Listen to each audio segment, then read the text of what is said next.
As we stand on the precipice of the future of Europe, I'd like to say a few words on behalf of the Great British Party as to why Europe should be reformed in the Queen's image.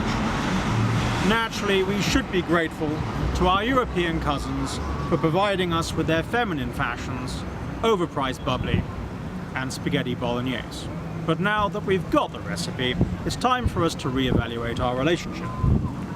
Well, of course, we really don't mind Jack, Wolfgang and Super Mario, but we don't want to be dictated to by countries that don't know the difference between a Yorker and a Googly and didn't invent the totally unsupported cavalry charge against a barrage of heavy cannon fire. That's what makes us truly British and truly great. That pig-headed, stubborn obstinacy that says that we're not going to be told how straight our cucumbers can be, or indeed what we should put in our sausages. Despite winning a couple of world wars against Jerry, he now owns half our industry, our water and our energy. And we currently hand over almost 50 billion a year in the form of the Queen's currency to Frankfurt and Brussels, in the form of gratuities and a trade deficit that's bigger than my bar bill. And all we get in return is an armada of gorgeous European toddy and French cheese. Well, frankly, we all have to balance the books.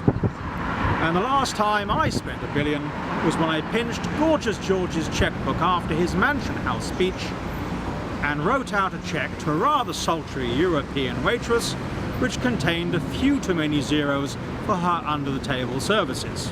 Thank God it bounced. Well, of course I would entreat you all to vote Leave, but as I have not been promised some of those missing Euro millions, a chateau in the south of France, or the casting vote for the finest filly at the next Eurovision Song Contest, I'm afraid I'm going to have to tell you all to prepare to invade. Well, that's all for me for now. It's time for round 3 with DC. Rule Britannia.